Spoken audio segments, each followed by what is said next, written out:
It means our current enrollment target, which is set by the Chancellor's Office, is 7,034 full-time equivalent students.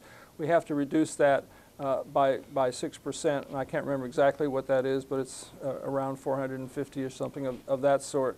And that has to, so next year, after the census period, which is a few weeks after the beginning of class, they're going to ask us how many full-time enrolled students we have, and if we have more than whatever that number is, 6,000. 6612. Thank you. 6612.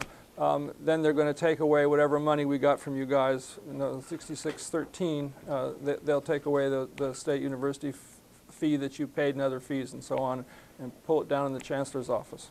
And we try to do that in a variety of ways, but it can't be very precise. So what we do is we do things like close admissions second semester. We cut off admissions for first-time students and transfers earlier than we would otherwise. We look carefully at, say, things like disqualification policies. Do you enforce those more strictly? Are you laxer about them? So and we probably will look at students that have lots and lots of units and more units than they need to graduate. So it's going to be a whole combination of strategies, but it's all a guess because we have to accept all qualified students that apply within the deadline. We can't, so a lot of this depends on yield rates. It's not a precise business.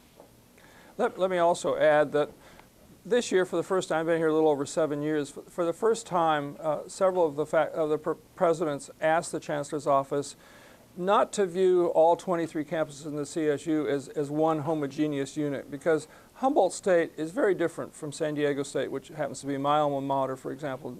San Diego State is a much larger institution. They have a lot more financial flexibility. San Diego State will have to reduce its enrollment by 10% next year, and they're already way over their enrollment target anyway. We are in a middle class. We're going to have to reduce our enrollment by 6%. There are a few of the smaller campuses, Channel Islands, for example, which whose enrollment target will not change. And so for the first time in my seven plus years here, they've recognized that there are differences between campuses, that there are problems associated with being relatively small. I always say that the president at Humboldt State is a lot more expensive than President Weber at San Diego State on a per student, per faculty basis. And that's something that they have begun to take into account, and I'm grateful for that, because I think the heterogeneity that exists among the campuses within the CSU is very important for the future of the system, because who knows what we're going to need 20 years down the road. Maybe Humboldt State will be the place to come, as it is now, for wildlife, for example, or some of our natural resources, or the arts.